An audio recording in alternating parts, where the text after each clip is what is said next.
From the heart comes a warning filled with bloody good cheer. Remember what happened as the 14th draws near.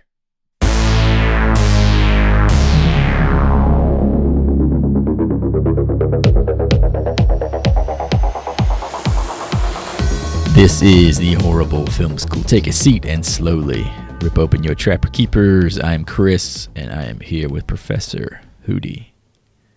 What's up, boys? Excited to be here. Excited to go coal mining today. Down in the cold world. Also joined by America's heartthrob, Professor Nasty, a.k.a. Joey. Roses are red, but candy is sweeter. Down in the mines, the gals can't help but play with your Peter. I don't think this is what Loretta Lynn had in mind when it the old coal miner's when daughter. She was talking about the old coal mines. You heard me? You never know what you're gonna find out in the old mines. Of all the things I thought Joe was going to say, Loretta Lynn was not one of them. That's like the only reference to coal mine I know, aside from like Zoolander. All right, fellas, before we get into it, two little bits of news I covered earlier today. We got an official release date for Terrifier 3, boys, nationwide, October 11th. It's been a long time coming. 2024. You said October 11th? October 11, baby. You're going to run that whole month. It's going to be a Santa Claus-based film, though, from what we've seen. They're trying to avoid competing with Jingle All the Way 2, Hootie. Oh, that's tough. Arnold's coming back. What about Booster? Nobody even likes Booster! Well, you know it's going to be Dwayne "The Rock" Johnson peeing in piss bottles, being 8 hours, like you said. Shit, It's not going to be Dwayne "The Rock" Johnson no more. He's lost a lot of public support here recently. Why? What happened? He's trending downward, man. He's down. He's starting to get a little bit anti-political at this point. He's come out and said he's no longer going to have any sort of lenience one way or another. He's always said that, though, right? He's like, I'm neutral. He used to support one candidate over another. Now he's more of a middle ground neutral guy. Cash cow, baby. That's the game. He's just here to make money. He's more of a, who's going to buy my products? Also, I thought this was pretty interesting. Jason Blum, who I think we all know, probably the most famous producer in America, at least as far as horror movies are concerned, suggested that a rework was in order after last year's The Exorcist Believer, and Deadline reported that Mike Flanagan is in talks to direct the next Exorcist movie. Congratulations. Who the fuck is Mike Flanagan?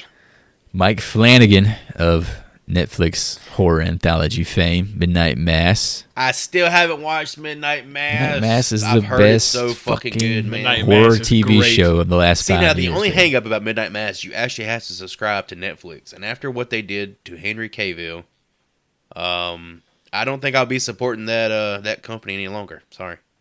I think you will. It's definitely worth it, my guy. Also, Haunting of Hill House, fantastic. Both by the same guy. He did Dr. Sleep, too. You like Dr. Sleep? He did House of Usher. He's still putting out music. Hush. Let it burn. Let it burn. Oh, yeah, I'm letting my subscription to Netflix burn. Hi-yo. Yeah, I thought it was pretty interesting. I really don't see his style paving over the Exorcist sequels. Very few horror directors that I have confidence in to bring a unique vision to something like that. So we'll see. As much as I liked, and I think I'm the lone, we've talked about it before in other episodes, fan of Halloween Ends. Oh, God. You're that torchbearer for sure, bud. Yeah, go ahead and have my torch. Did that take on the ending of his Halloween trilogy translate to his new Exorcist movie? Like, did he go with the same style, or how did he botch it so fucking much?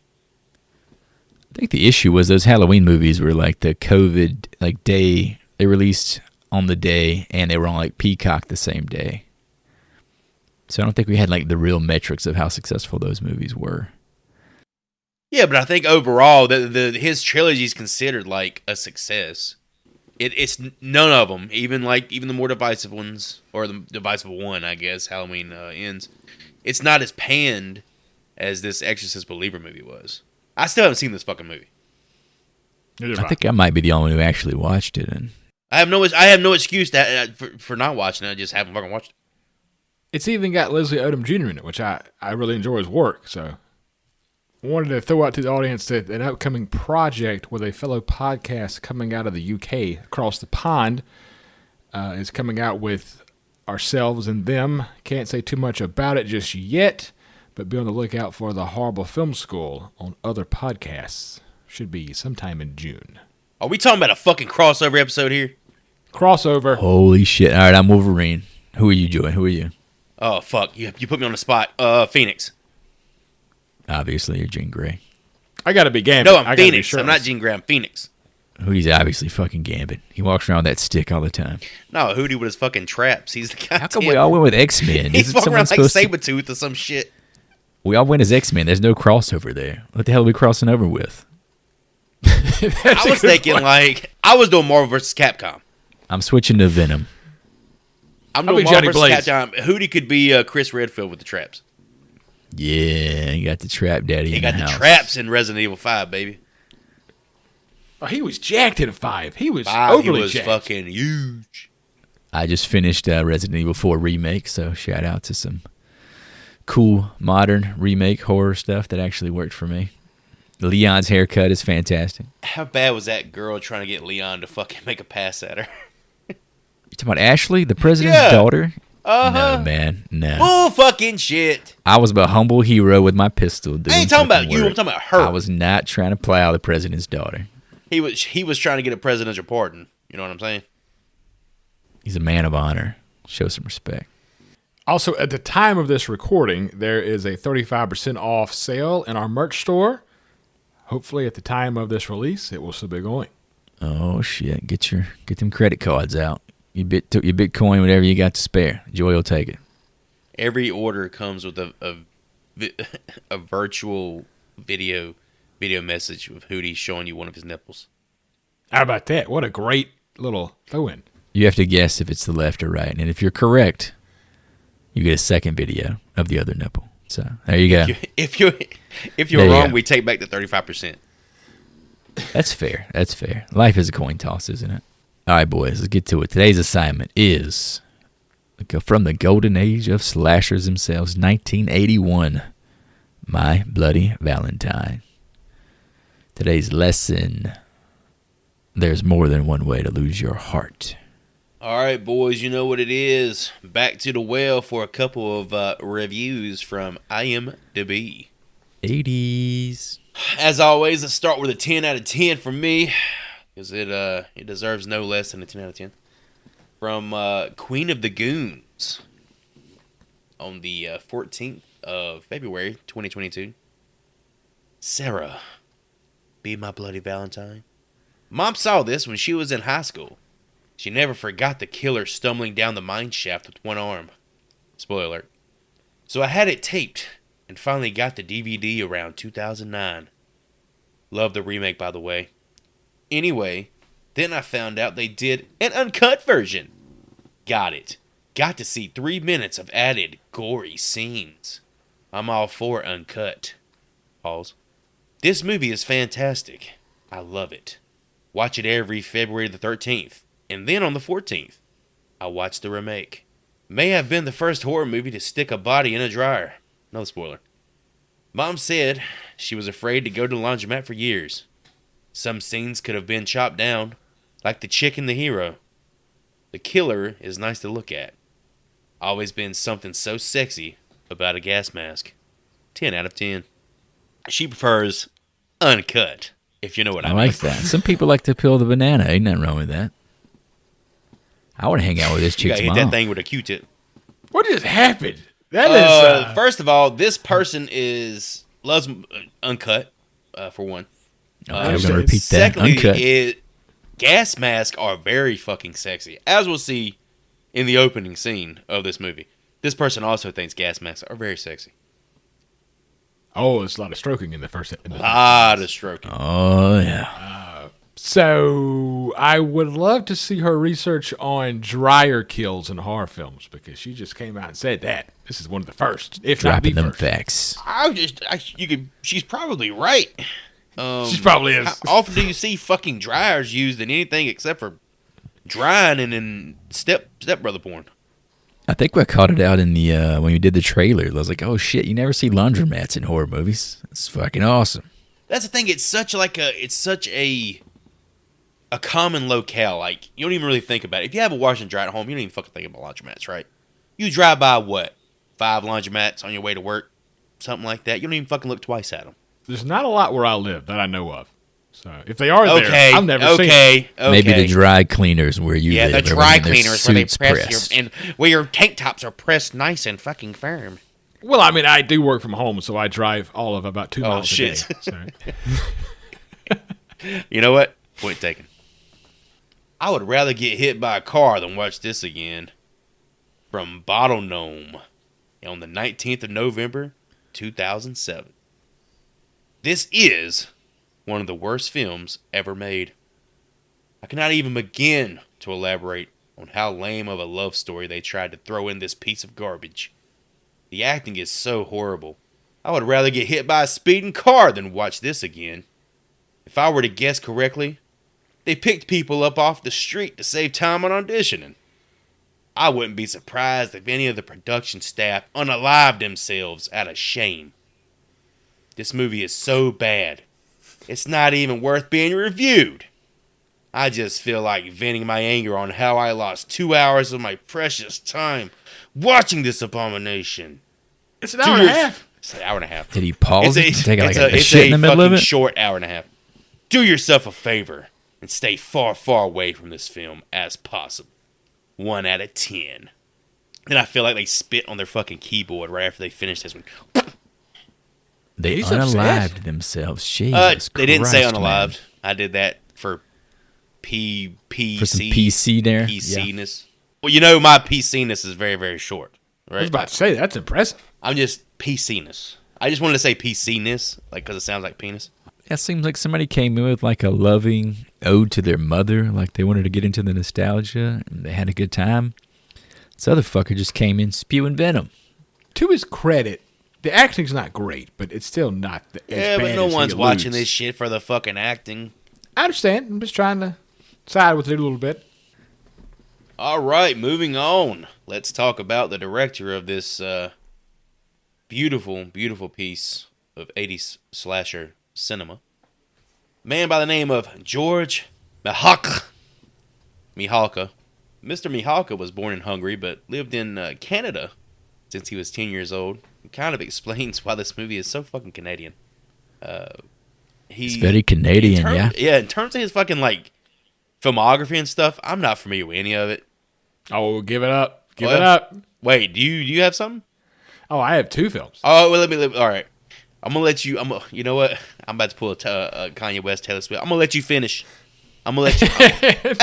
hey, Ron. I'm gonna let you finish. But yeah, the guys are. I'm gonna talk about his accomplishments. But he's received the Distinguished Service Award and Lifetime Achievement Award from the Directors Guild of Canada for his work in television and theatrical film. So, I guess since I'm American. Not really familiar with his work, but apparently who he is, take it away. This guy got a Lifetime Achievement Award? In Canadian film, and in Canadian, I mean, does that speak to the quality of their directors? Or, Hey, I'm trying to no shade. all right, I'll talk shit about Canadians. Motherfuckers came up with poutine, so I can't say much. You damn right. It's delicious. And we got Gordon Lightfoot, Ryan Reynolds, Shania Twain. The list goes. Michael J. Fox. Maple syrup. It just goes on and on. Ryan On Gosling. and Thing on. about being a woman. Everybody get to have a little fun. Totally crazy. Gentlemen, is a short skirt in my butt. Man, my ladies. Damn, take me back. Whoa. So Mr. George has no relation to Shania Twain. Well, Directed fuck him then. 2 films called Straight Line and TNT. Oi. Oi. Oi. Both of those. Well, both he those directed for films. the music video for Is that an AC/DC documentary? AC/DC song. Is the name of that song TNT? It's the name of TNT, right? Yeah. Because Yeah. I'm TNT. Oi. TNT Dynamite. is also a movie. And TNT and Straight Line both star Mr. T at the lead bill. Could you imagine a poster saying TNT starring Mr. T? I mean, here's the thing: how do you have the balls to actually direct that guy? I don't feel like you direct him in a movie. I feel like he just kind of, does his own thing. Like, you can't direct Steven Seagal in a movie. All right, outside of George, the only other, it's not really a crew note, but just like with any pre-90s slasher, I feel like we always talk about the effects work, right? Because, it's a pretty big part of a slasher. I don't have, like, one person's name to give credit to. However, the effects work in this fucking movie, phenomenal. Which version of the movie did you guys watch? I don't know how to differentiate. I think from what I read, there was one that was a little more gory, but I don't know, like, what was the delineation there? I watched the Did you watch the theatrical or you watched the 2009 release? You watched the theatrical? Yeah. I watched a 4K version, so I'm going to assume that's like a newer release. Dude, all right, I think that's actually interesting that you watched that version. Because I feel like it's really going to affect your score. It did. Because I feel like watching the uncut version really affected my score. But yeah, I had the 4K version, so I'm going to assume that's a relatively new cut on my end. Surprisingly, this movie looked pretty good in 4K. I was thinking it was going to be dog shit, but it was all right. Here's the thing. So I watched 2009. You watched, I think, 2023. And then Hootie watched 1981. So we all have like three different perspectives, though mine and yours should be kind of similar. I noticed a few definite camera shifts on 4K. Like some scenes were shot with a different camera. I could tell immediately. See, now the one you watched, it's cleaned up very good in terms of in comparison, relative to what I watched. The shit that's re-added doesn't look good in terms of like film grain and being touched up. It's jarring. However, that shit being added back is like, it makes the movie for me. It definitely sets like a weird tone where it got my attention more because I felt like a downshift in quality. But it was like hyper-focused almost in a way, like a dream or something. Yeah. I thought it was a cool effect, even though it was unintentional. Oh, yeah, for sure. But okay, let's move on and talk about some interesting factoids. Yeah, I also got to shout out the writer, just because I love writers. This was written by John Beard. I have no notes on the guy. I love writers, so I got to shout him out. Originally, the movie was called The Secret. However, producers decided to change it to My Bloody Valentine because of the holiday serial killer trend, which was becoming increasingly popular around this time. My Bloody Valentine is fucking great. As opposed to The Secret. Oh, yeah. The Secret's that fucking book about self-help shit, isn't it? I was going to say, it comes across as like it sounds like a Lifetime movie. Women's Lifetime movie or series or something. Also, this was pretty interesting. Quentin Tarantino calls this his all-time favorite slasher movie. Do we think Quentin's the type to change his movie depending on who he's being interviewed by? Oh, yeah, definitely. But yeah, 100%. The fact that he's a walking encyclopedia of movies, and he pulls this one out. I mean, how many horror buffs do we know who've probably never referenced this movie one time? Oh, yeah, that's got to be a badge of honor for the director, for sure. Speaking to like the cuts that we were talking about, the different versions there, apparently there was the movie received more cuts than was expected when it was made because of the murder of John Lennon in December 1980. So there was a major backlash against violence in movies in the wake of his death. So that's kind of explains why some of the quote-unquote gruesome scenes that you would kind of expect in these types of movies weren't there when this was initially released. Pretty much every like horror movie of that time period that had any sort of like grisly violence or gore, they were getting fucked in the ass by the MPAA.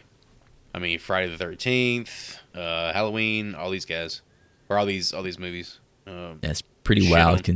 Like John Lennon's death was how monumental of a thing that was, that it could trigger this, like almost directly correlated to this. When it wasn't even fucking movies or TV, it was a fucking book. Yeah, a little bit of a psycho-obsessed fan who got in over his skates and I never even read Catcher in the Rye. It's a fine book. Good book. How did it lead you to kill somebody? I forgot that's what the guy said he was. He's just, you kind of live in his headspace in the book, and he's kind of like, I wouldn't say a deranged person, but he has a kind of an unusual view of society. So, Dude, I'm afraid to read that book now. I might do some crazy shit. The director said shooting the location at the Sydney Mines, Nova Scotia, was chosen because of its rustic atmospheric appearance. However, when the locals found out that the movie was to be shot, they decided to spend $50,000 painting and cleaning the area. This, of course, diminished the reason why they went there in the first place, and they in turn spent $75,000 to get it back to the way it was. Yeah, their whole reason behind that, they were trying to like turn their town into more of like a touristy attraction. Just give it a little bit of a facelift. When in turn it was just literally like, we chose your town because it looked like shit. Why are you doing this? it's like the most Canadian thing. Like, oh, this place looks like shit. Let's go make a movie there. Oh, we got to clean up. We got guests coming over. We gotta clean it up. God damn it. Oh, they're coming into town to shoot the big movie, see? You can't blame these good folks for trying to present themselves. Another tidbit I got here is the area was filled with closed pit mines, bootleg mines, and underground mines, which were shutting down at the time the filming took place. Since then, the mine used as the Hanniger mine, called the Princess Colliery mine in real life, has been dismantled, buried, and in turn made into a park/museum. I wonder if they have any mention of the movie in the museum. You have to, right?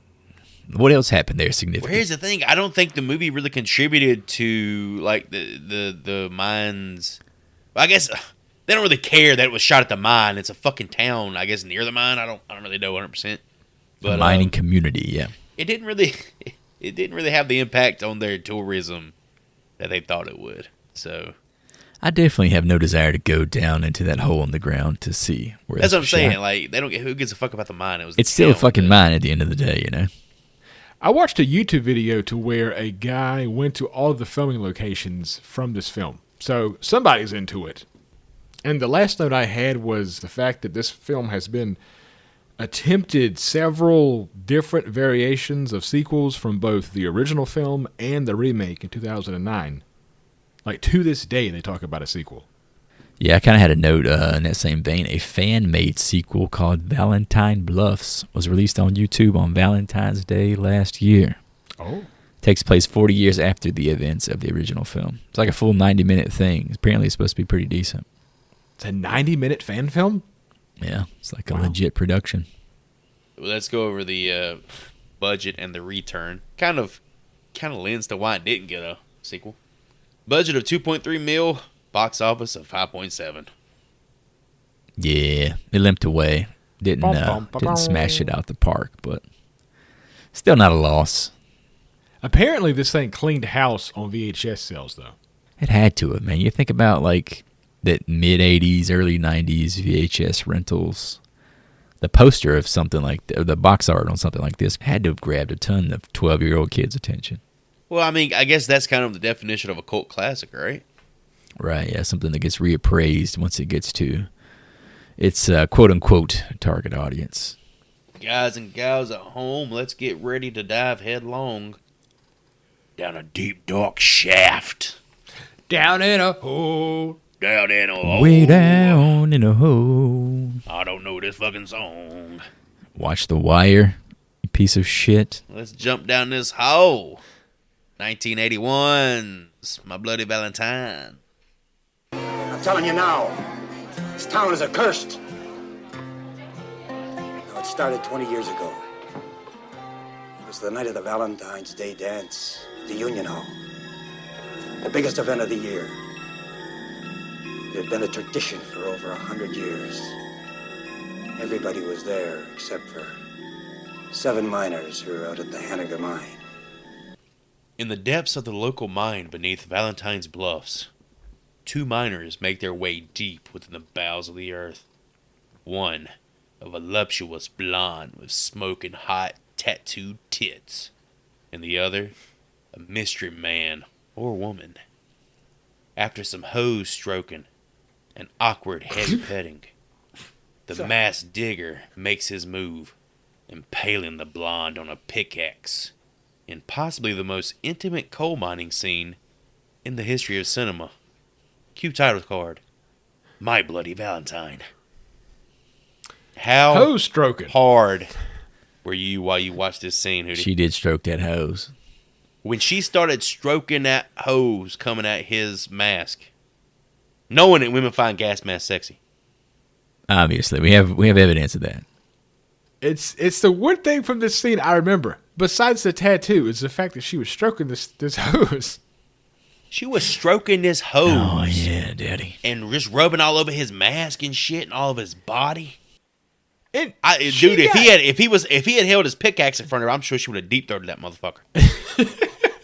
She went to take off the mask, and he was like, What I didn't understand was like she revealed a lot in about a half a second, and then slowly just started to rub his shoulders and stroke his shaft, and nothing was taken off. He was standing there, and she started disrobing. This John Henry motherfucker stopped doing everything. He stopped doing anything when she started taking him tits out.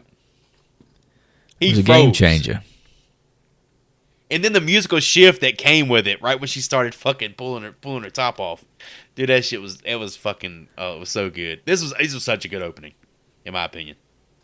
The version that I watched does not show the pickaxe through the heart. What the hell, man? See, you see what I'm saying? The movie even starts. That's the whole point of the scene, isn't it? Cucked. They cucked the fucking audience back in '81. Well, I was getting that at the time, Joey. So what did you see? How do you know she got pickaxed? I rented this film from Amazon, so it's Amazon's fault. So he like presses her and then it cuts to her face or something? He presses her against the wall and like obviously something comes through her chest, but it like cuts before anything pops out of the chest. This is a pretty unique opening though. How often have we seen like the killer introduced? Like as I'm watching it, I'm like, oh, okay, these are like a couple of kids screwing around and then the killer's going to come in and do his thing, you know? Just right away, man. Like just I was from like, oh the jump. shit, this is the guy. Like the first character I meet is the killer. It's pretty unique for something that's not a sequel, you know? You know this guy had to have some game to be able to get this hot ass blonde down into a mine, both of them dressed to the nines in miner garb. I think she had to go get a certified miner's license to even like get down there. Later in the movie, though, they say that there's no women allowed in the mine, so he snuck her down there. Oh, he did. I mean, the question is, did he engage her before he got into costume or not? Had to have. She didn't work down there.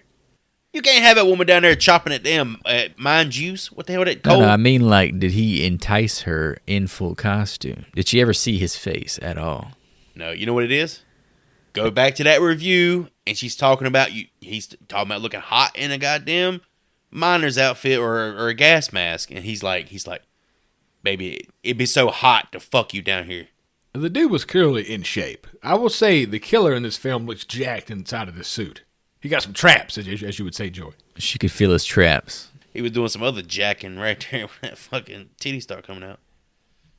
Last thing I want to say about this, dude, I was waiting for that mask to come off, and it was going to be Lewis from Revenge of the Nerds trying to pull another fast one. Remember when he was in the bounce house, and he had the Darth Vader mask on?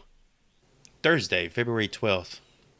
After the midday shift change in those very same methane-filled coal mines, a motley crew of miners kicked the evening off right at their Union Hall, the soon-to-be site of the first Valentine's dance in over 20 years.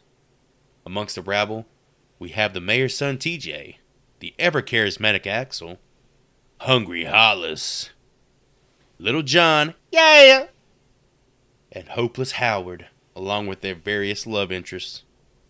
It's here that a secret admirer bestows upon Town Mayor Haniger a heart-shaped box presumably filled with candy. On his way home, he decides to share his unexpected treat with the head of police, Chief Newby, only to find a foreboding message, as well as a bloody human heart within. So the part where they're sitting there with their dicks out taking a shower. Yep, there we go. Let's talk about it. Who's got the hog? Did y'all see the dicks? I don't know if I saw any No, dicks. That's the only thing the fucking theatrical version showed was the dicks. We didn't see got the Here's the dicks. thing: it didn't show the dicks in the other version. In mine and your version, it only showed the dicks in the fucking theater version. I think I was watching Sausage Party. It's Valentine's Day. You gotta leave something in there for the ladies. You know Hollis got the hole, bro. You know how, like, for the record, Hollis got the hole. So this scene, from what I read, was actually the water was ice cold for this scene, and they were pumping in the steam from fog machines to give the illusion of hot showers. But apparently these guys were freezing their asses off. So they were trying to make small dicks? I think they were trying to shrink the actually, dicks. I think they were actually naked. Oh, they were naked, apparently. I read that same shit. I would have had a fucking turtle going on, boy. I'm gonna grow it, baby. Don't look at that. I'm thumping up. Come on, man. You can't be doing this in front of all these motherfuckers in here. You would have had a button on a fur coat. Hollis be looking at me laughing. I be blushing and shit. So, do you guys want to talk about any of these actors? I have stuff, but I don't know if it's necessary to talk about it. Well, here's the thing. I got their names written down, but that's about it. I got their names written down. For me, the fact they don't have a Johnny Depp, the fact they don't have a Kevin Bacon, is what really makes this movie unique. It's so Canadian, man. It's so Canadian. Everybody feels it's like a blue collar type feeling, you know, with these characters. Like nobody stands out as like, oh, this is the leading man. Yeah, TJ's one of the leading men.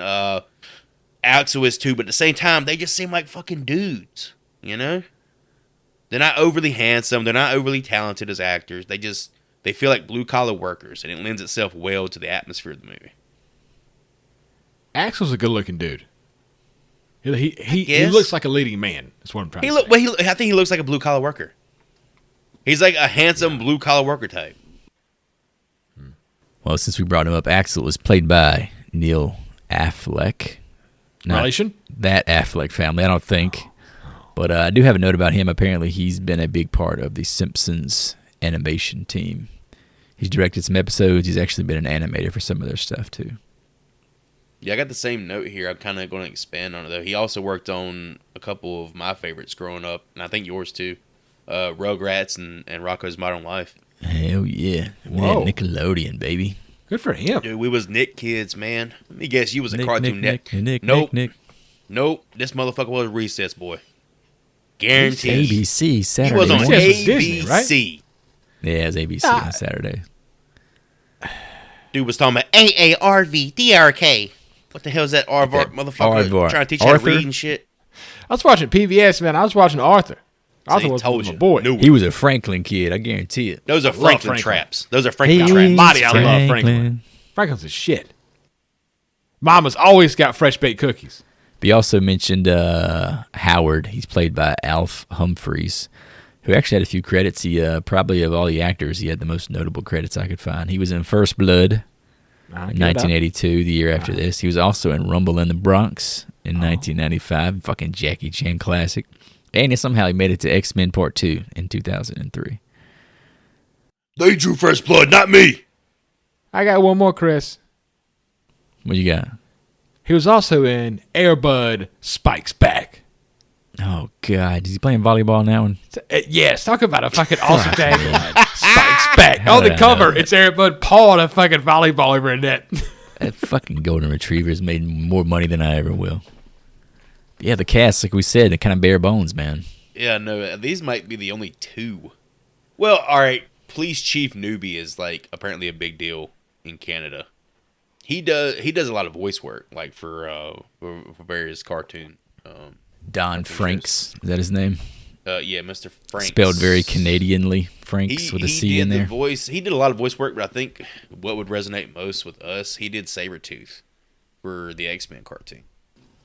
The animated series? Yeah, but he's like super talented. Apparently the guy's like a big musician and he's got his hands in a lot of pies. Fingers in a lot of pies. Fingers in a lot of pies. Maybe even Mabel's pie if he plays it right. You heard me. Apparently he was a big deal. He was also in Heavy Metal, which was big in the 80s. Or maybe late 70s. That's the one with that fucking blonde with the huge tits. Also, how excited is the mayor for this candy, bro? Fucking mayor. I love the mayor in this movie. This dude is like so happy. He's so happy, I can't tell if he's a terrible actor or if he's just a really happy so person. Fucking bad. The way he was acting. Is he bad? Yeah, Okay. The way he's acting when he reads the note. I wonder what it'll be. Why don't you take a look at my note here? From the heart, comes a warning filled with bloody good cheer. Remember what happened as the 14th draws near. And then he goes, "Oh! It can't be happening It can't be again. happening. No, not like this. No!" Before he says that, I think he says, like, right when he's about to turn this fucking box of chocolates, he goes, the second best candy other than Christmas is Valentine's candy. Like, who the fuck thinks like that? This dude is like literally ranking his candies. Man, he's full of shit. It's got to be Halloween candy, right? Oh, yeah, without question. Yeah, but no, it doesn't have a. That's the thing. I think he's talking about like specialized candies. Thematic candy. You got Easter. Got jelly beans, yeah. You got Easter. You got. That don't count. All right, It's jelly bean season. All right, here's the thing. If you're talking about Halloween, you're talking about fucking candy corn. Everything, man. No, you're My talking about Butterfingers. candy corn. Pumpkin Reese's Reese's. Cups. No, Pumpkin. I mean it's still just Reese's. It's not a specialized. Remember the candy. Dracula commercial with the Reese's cup? No, Valentine's Day is like truffles, like truffle type candy. I think Valentine's got the best candy because it's always like something unique. Unless it's like Chocolate. coconut. Ugh. It's rich. I'll give you that Fucking much. gross. It's rich. Henniger's Mining Co. So this is actually the mining company owned by the mayor. Just want to put that out there for future reference when we talk about the mines. Just keep in mind this is something that TJ is going to one day own himself. It's a mining town. So he's about I to didn't be, pick up on that. Oh yeah, it's the mayor kind of bought his seat, I guess, being It's the legacy. being the big employer of the actual town itself. The mayor's acting was so shitty, I forgot what he was saying half the time. Forgot his name. What was the mayor? What No about last name. what about the rockabilly music during the race to the Union Hall scene? Oh, yeah. What's It's that, very rockabilly? like American That's graffiti fucking style. rockabilly. It's so good, man. It's like the perfect. It's like the Benny. What is that? Benny Hill shit. When people are like chasing each other. It's like so perfect for the scene. It just goes to show like these are normal people, the blue collar people. They're having fun. All there is to do in this fucking town: work, get off, get drunk, go to sleep, go back to work the next fucking day. And get off. We understand. Try to make Get love. off, get do off. It again. Get off of work, then get off. You know what I mean? Because they be doing a lot What of you guys fucking. think about Hollis's relationship status? Hollis is the biggest pimp in this whole fucking movie. Pulled the hottest girl. He might have been out of his league, I think. is all No, I'm gonna say. he's Come swag, on, man. dog. You see that fucking mustache? I know Hootie would have something to say about it. Oh, I was fucking hot, Chris. I know okay? the classic Ryan Hootie line. What the hell is she doing with him? DJ coming like a damn gunslinger. Ain't nobody trying to get with him, but Hollis in there walking around like a fucking roly-poly, got the hottest chick in the club. Who's the fucking actor that looks like Joaquin Phoenix with that wonky ass eye? Oh, you're talking about the dude from A Knight's Tale. Yes. Shit, I can't think of his name. I know you're talking That's about got to exactly. be TJ's relations. He looks just like this motherfucker. Yeah, I kind of do see that now. I can tell you that if the script does get made for a sequel, TJ can't be in it, Joel, because the actor that plays TJ is dead. He died of emphysema. Yeah, A look lot that of shit these up. dudes, a lot of these actors have passed You away. know where he got recently. emphysema? From his fucking movie, working in the goddamn mine. They're gonna live forever on VHS, baby. Can we ask why these grown-ass men and women who work at the coal mine are in charge of putting together the Valentine's Day dance? I was confused about the population of this town. Is there only like the 30 people that live there? No, they have a billboard on the way in showing the name of the town and like the population. I think it was like 600 people or some shit. So I feel like these handful Very of people small. like do everything in the town. I mean, that's how small towns work. The small town. This is how small towns work. Your damn bar owner also is on the fucking Merchants Guild and also on the town council. I mean, that's how it works. But it's like these people are the only people in town who work, and they're also in charge of planning like the civic events, and they're also the only people who are going to attend this fucking dance on top of that. It sounds tiring. It's a little This convenient. is very stressful. Later that night, unaware of the macabre happenings with the mayor, the mining squad blow off steam at the local watering hole, the Cage, where barkeep Happy recalls the events of the last organized celebration of St. Valentine, the 1960s Valentine's Dance. On that night, due to the gross negligence of 2 mining supervisors, 5 men were trapped. 4 would die, with the single remaining survivor losing his mind, forced to cannibalize his co-workers to survive. Exactly 1 year later, on Valentine's Day, fresh from the mental hospital, lone survivor Harry Warden returned to Valentine's Bluffs and took his vengeance, killing the 2 foremen and stuffing their freshly torn out hearts into heart-shaped candy boxes. Later that night, the perennial Valentine's dance, the townspeople found those very same boxes with a note warning to never hold a Valentine's dance again. And every February 14th, Harry returns, waiting in the shadows of the Haniger mine, his pickaxe stained with blood, ready to slay those who do not heed his warning. Unmoved, the young folk heckle the elder and his legend.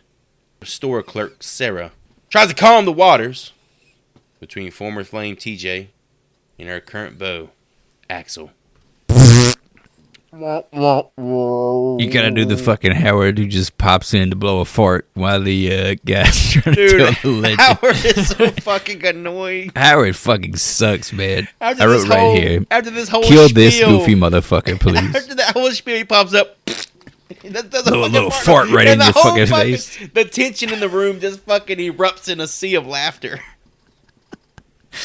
Oh, I couldn't wait for this fucking kid to eat it, man. And he keeps doing this shit for the rest of the movie. He's in so many jump scares that's just fucking idiotic. Just blowing farts and like snorting shit up his nose. God, this fucking guy was irritating. Also, the name Axel. I fucking typed Ajax so many times in place of Axel in my fucking notes, man. Get to cleaning them dishes. I literally had to go through, it was like 6 different instances I had to change to Axel. This story was badass, though. Dude, I actually like the whole like urban legend. So during this sequence, we get the flashback to the actual cave-in at the mine, right? Yeah, we saw Harry inside the mine for a little bit, right? Did you see this, Hoodie? Did you see him like eating some flesh? Yeah, I did see that. So you did get that, okay. Well, here's the thing. Did you actually see him bite the flesh or hold it? Hold it, and like his head went down, and then it cut away. All right, literally, me and Chris saw him tearing the flesh off with his mouth, zombie style. I mean, obviously, you can make he ate these motherfuckers. Yes, in your imagination, you can see him doing it. Yeah, but actually, the implication is there. Actually, seeing it. It's never vocalized in the story. That's why I was wondering if they showed it to you. I would say when I fired this up, I did not have cannibalism on my bingo card. Yeah, I know when going into it, I was like, okay, they're gonna make a movie around Valentine's Day. So what's the lore gonna be? Like, I couldn't think of anything off the top of my head that would be even semi-creative. But I thought they came away with something not too terrible, a little hokey. Definitely not too shabby, in my opinion. Yeah, Valentine's dance that he kind of gets spurned because everyone's having fun while he's down here eating fucking corpses. And the thing is, this Valentine's dance is like a huge deal for this town. Like, they've been doing it, according to the legend, they've been doing it for like 100 years consecutively. So they've been having a Valentine's dance since 1860. Started with 5 people. Now they have 600. It's the only time anybody fucks is at this dance. It's literally like it's almost sacred to these people, right? So not having it's a big fucking deal. So he definitely does not like the appearance of hearts, as we'll come to see. Anytime there's a heart, because like at the beginning of the movie, we were like, oh, he seemed like he was actually going to bang this chick until he saw that damn heart, and then he lost his shit. The only other thing I really want to talk about is it's kind of briefly mentioned. Happy is actually the one who found him. Or found the survivor. The bartender? Yeah. Found Henry Warden as an ex-miner. So. Is it Henry or Harry? Harry. Did I say Henry? Yeah. Yes. I did say Henry? You said Henry, yeah. How many times? Just now you did. Okay, fuck it. Think about I still got fucking Henry Cavill on the mind. The idea that every Valentine's Day, a made-up holiday, it's about love and Cupid, this town gets Harry Warden walking around the streets looking for somebody. Any fucking body who decides to dance is going to get it. You know what's funny? As I was watching this lore play out, I've had another 80s movie on my mind lately that I need to rewatch, Footloose. This is it. I was thinking, it's in my review. I was thinking My actual Kevin interview. Bacon needs to pop up in this bitch and show these motherfuckers. You could dance if you want to. Just imagine that whole scene in the warehouse and fucking Harry's just waiting for his ass with the pickaxe. Dude, that's so funny you say that shit. It's in my fucking like wrap up, my final thoughts. Where have all the good men gone? Where are all the guys? guides? I love this song. At the Centerville Police Department, the mayor and Chief Newbie have the heart analyzed by a lab tech, discovering it to be that of a woman in her early 30s. Back in town, a heavy-breathing masked figure stalks party planner and decorator Mabel at the laundromat she owns, leaving her her own heart-shaped box. Within, she finds a card. Roses are red. Violets are blue. One is dead. And so are you. After a brief chase, she's pinned to the ground and a pickaxe driven inside her. Meanwhile, the boys wind down with the nightcap at their old stomping ground, the town junkyard. TJ and Axel bicker over Sarah, ending the night as bitter rivals. The next morning, Chief Newbie and Hanniger Sr. call Eastfield Psychiatric in search of Harry Warden, but are shocked to find that the hospital has no record of a Harry Warden ever being committed. The mayor considers calling off the dance, so Newbie seeks out Mabel at her laundry to discuss the cancellation, only to discover her charred corpse as it bursts from a still spinning dryer. This is one of the big things they fucked up in the theatrical. This lady a little dry. She a little on the dry side. Hootie, how much dryer time did you get? Well, this chicken cooked all of about a half a second. He opens the dryer door and she falls out, and that's all I got. What you got was this bitch rare, right? Motherfucker, Yes, we rare. got extra crispy. She was like spinning slow motion She was tumbling. spinning around, tumbling in this dryer for a good 10 seconds. And Newbie over here, he's fucking doing all sorts of crazy shit with his face. Fuck. You would think he's not a fucking police officer the way he's acting. Well, he's never seen anything like this. Anyway, that shit looks so fucking cool. Yeah, it was a really good looking Really, prosthetic really good. or whatever they had going on there. It looked really good. That's the first time I was like, oh, that's really impressive effects work there. Dude, the irises and like her pupils, they were literally burned out of her fucking head. It was so good. I thought it was so good. Poor fucking Mabel too, man. Such a sweet lady. Do either of you know someone named Mabel? Such a unique name. I mean, maybe it's Mabel, maybe it's Maybelline, you know. It feels like a product of 2 generations ago. I know of a WWE wrestler named Mabel, who was a very large black man. And then there's also a rapper named Mabel who appeared on a Petey Pablo song, who was also a black man. So, Damn. just saying. All right. Yeah, the Chief's reaction, man, it's priceless. Like, it looks like he's trying to hold back a sneeze and a hot, boiling, acidic dookie at the same time. Oh, shit. But I got a question about Sarah. What is Sarah packing that these boys are so damn hungry for? She got it. I don't fucking get it. Somewhere in here, Axel and TJ have a sort of what you would call a harmonica battle, which I also didn't expect. There was like a lot of, like, they're trying to build a rivalry up here, and they're like cordial half the time. The other half the time, they're like trying to jerk each other off. There's like a weird sexuality between the two of them, and it all revolves back to the Sarah character. Let's delve Who I don't into think we've really highlighted, but Yeah. she's fucking Axel now because TJ tried to make it big, fell on his ass, and got sent back home basically. So is she like the last chair in fucking musical chairs they both just got to sit in? She's the only She's the only single attractive woman, well, quote unquote single, available to them. she's the only blonde, or she's the only girl in the town that doesn't have HPV. That'll do it. The story is, TJ has, he's got dreams of making it big, right? Goes to the West Coast, tries his hardest to be like a world-class harmonica player. Doesn't make it. Comes back home, harmonica in hand, and what's he find? His girl with another man. And another harmonica toting some bitch. Here's the thing, dude never called, never wrote, never done that shit, so she just moved on. Well, he was on the West Coast, living that California dream. What it is, all he had to do was say it was a time difference. You could lie so fucking easy to this bitch and get her to like. He was gone for years. It was a time difference, girl. I don't want to tell you. He's like, man, I'm 3 hours behind y'all. I can't. By the time I'm waking up, y'all going to sleep. I don't want to do that to you. Go be fucking. I just, you can get away with this shit real fucking easy if you want to. I've been suffering for your sake. There's a lot of dialogue in this film between TJ and Axel. It's like, you want some? Oh yeah. Why don't you just come and get it? Why don't you come and get it? Dude, it happens so many times, and it just continues to boil and boil and boil. Yeah, and then they do buddy cop shit for like 30 minutes, and then they're back to like, you still fucking my wife? Look, the only other thing I want to talk about in this scene is going back a little bit, talking about the lab tech, who's like, he's finger fucking this human heart. I don't know if you guys paid attention, but he's literally, dude, the way he's finger fucking the heart, for a fact he's tried sticking his dick in one of them heart valves at one point in time. You know it. This must have not been included in the theatrical version.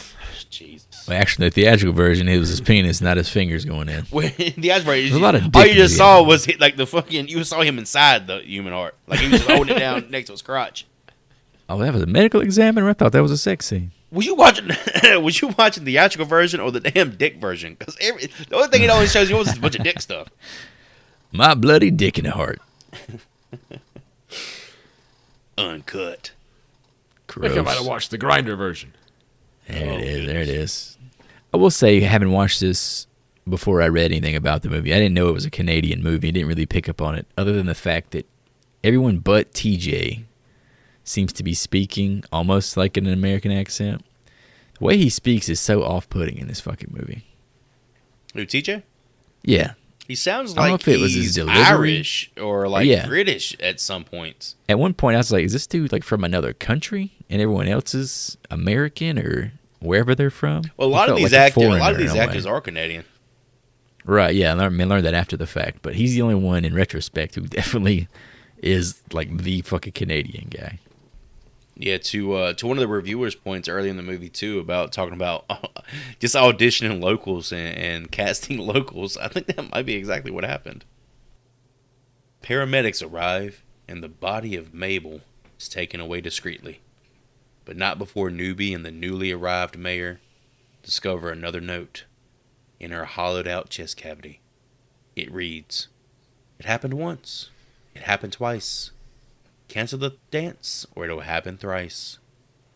Seeing no other alternative, the mayor finalizes the cancellation and bars entry to the Union Hall, ordering any and all decorations related to Valentine's Day be torn down across town, using Mabel's death as justification. At the mines, a tension-filled shift leads to the inevitable at clockout as TJ and Axel confront each other once again. Desperate to reclaim his lost love, TJ absconds with Sarah soon after, ending in the pair's embrace and rekindling their old flame.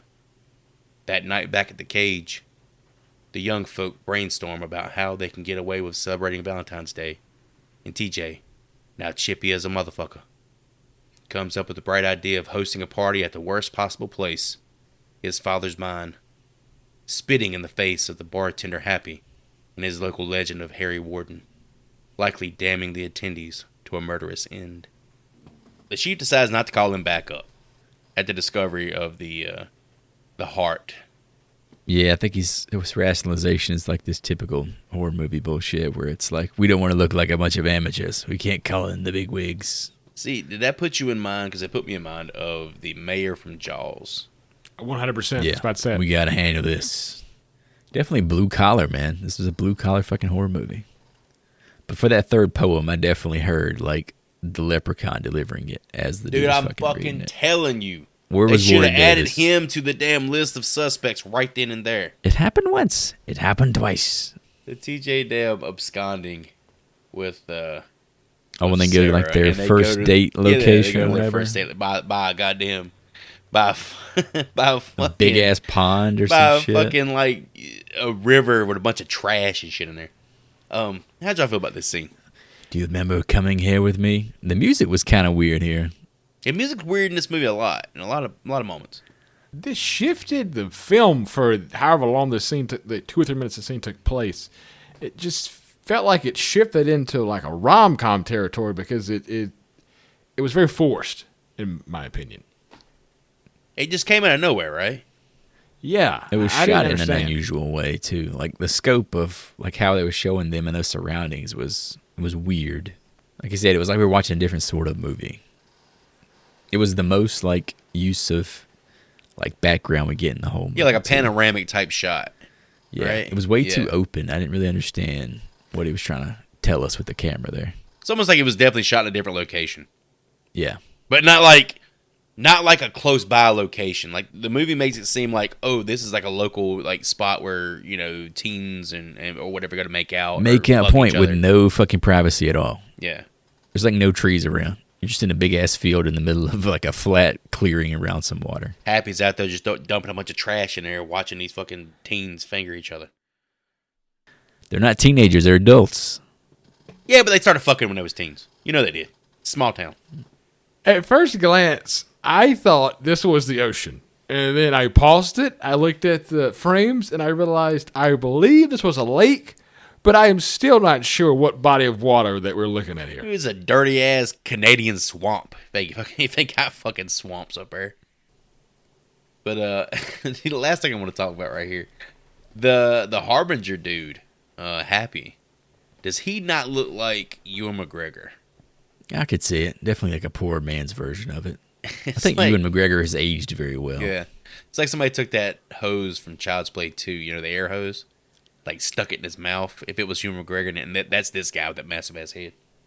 Later on at the Henniger Mine, Happy decides to give the kids a spook with a haunted house style spring loaded dummy. Satisfied with his work, he checks to make sure it functions, only to become the latest victim of Harry. He bursts through the door, his pickaxe passing through the man's jaw and out his eye socket. The masked killer drags the body away to parts unknown for a spook of his own. At police headquarters, Chief Newbie himself receives a mystery box. A box of chocolates sent posthumously from Mabel. Caught up in the feels, the head of police reminisces about his slain friend till the sound of a pack of snarling dogs breaks his remembrance.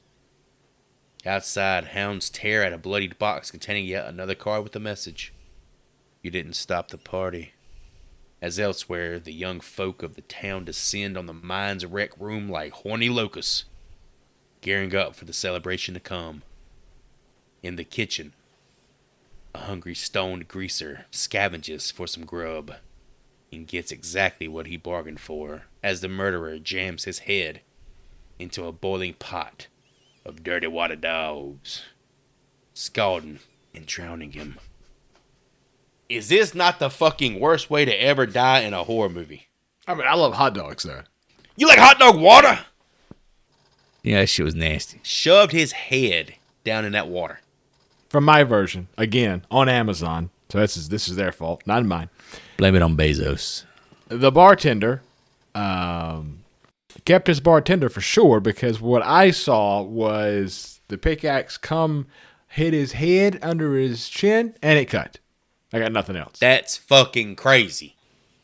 Yeah, this was the first time I really noticed the footage change on me. It went like super grainy right before it made contact with him. Which makes sense. Joey said that was the cut footage. And then On the our hot end- dog water. Go ahead, talk about the hot dog water some more.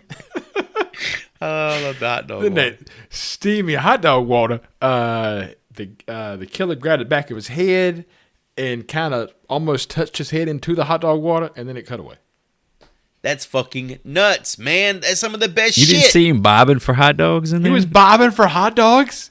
Bobbing for His water head was dogs. like underwater. He was like, Goddamn swamp dogs. He said he didn't even drown. His ass choked on a goddamn hot dog. It got lodged in his throat. I got a question as a man who's never like boiled hot dogs in mass like that. Did you need like that big of a fucking pot and that much water? No, to there boil, was a lot of people 10 there. dogs. There was a lot of A people. lot of there. dogs, Chris. Yeah, they was Dude, I trying don't, to think, feed you the whole needed, I don't town. think we needed that big of a fucking pot. Look, hold on. let There was only like All right, 4 hot look. dogs in there. me tell you something. There was a girl that walked by in that party. You ever see a waiter or waitress have like 6 plates on their arm, like carrying plates? Yeah, yeah. It's This impressive. bitch had 6 hot dogs lined up on her arm, eating them. Damn. So yeah, they needed a lot of dogs. She's dirty dogging it. It seems like you two have so quickly forgotten the fact that in sleepaway camp they were about to fill up a 40-gallon drum of corn on the cob for these people, boiling hot water. About the 6-foot tall fucking pot. Remember that crazy shit? That's exactly what I thought of Dude, watching that was this so scene. fucking, Actually, that movie was good too. But yeah, I was like, this you is missed too big out. of a fucking pot, man. You missed out on a dude getting his face impaled on a fucking pickaxe with his eyeball literally dangling from the socket. Yeah, it was rough. Did you see the part where he was getting dragged away? I saw that, but it wasn't that beneficial because No, the part where he's getting dragged away for me is huge. I thought that was like one of the coolest scenes in the movie, honestly. I thought this dude like really enjoyed his little jump scare bit a bit too much. Oh, he did this shit. He's laughing. He's living up to his. did this Look, he's shit. living up to his namesake. He fucking walks away from his little setup like twice and goes back. Just one more fuck. I gotta see this shit again. Oh man, what's kind of fucked up though is he's the one in the legend who saves Harry. But he's the one telling that story too, so we don't know how full of shit he is. Yeah, but I mean, so far everything he's told us about the legends truths come to pass. So I'd take him at his word. You can't trust Kinda anybody who fucked inserts up. himself in a legend, though. It's kind of fucked up because if it is Harry, then it's fucked up for Harry to do that. At the same time, it also kind of points to it might not be Harry. Maybe it's an ominous Oh, clue. a little that clue. Someone else at play here. This for me is what got me starting to question. This might be somebody else. But the dude's face is like super scalded too. I don't know if you saw that. I don't think it was as good makeup wise as the dude who got burnt up in Sleepaway Camp. Because I remember that one being like haunting. Yeah, this is like, what, 6 years before that? I can tell you that my OCD ass was freaking out about the fact that later on they go back and grab some dogs out of that same hot dog Oh, wall. baby. Oh. We'll talk about that here in a moment. But Damn, I thought these were skinless dogs. I got a little skin on my dogs. Are these vegan? No. Not now. Are these turkey dogs? Nah. These ain't even all American. These is Canadian beef. Back at the party, TJ and Axel finally throw down in fisticuffs, with Axel eventually running off in a fit of drunken rage. In the mine itself, things are getting sexual, as Little John and his girl Sylvia suck face in the dressing room. John then scampers off to grab a couple of beers in an effort to put him on the fast track to Fucktown. Alone, Sylvia becomes paranoid of all the hanging outfits around her, and rightfully so, as the body of Happy falls from above and Harry appears, grabbing the girl by the head, impaling her through the back of the skull on a jagged faucet inside the shower room. Her man John returns, beers in hand and cock on swole. Hearing the showers running close by, he finds himself amongst the steam and discovers the body of Sylvia, blood and water pouring from her lifeless, gaping maw. Another badass execution style. Another thing I didn't see. Another thing you did not see. Dude, I don't, man, it's, you got cut. So Audience, please do not watch this movie on Amazon. All right, let's go to this first. Axel beat the shit out of TJ, right? The West Coast made that boy soft. Poor TJ. Tail between his legs in this scene. Well, no, actually, it's good because when he gets his ass kicked, he kind of gets like a little bit of sympathy taken on him. Yeah, he definitely spins all of this. I don't know if I really like the character TJ. He's definitely like kind of a bitch. I think him and Axel, neither one of them are made to even be likable.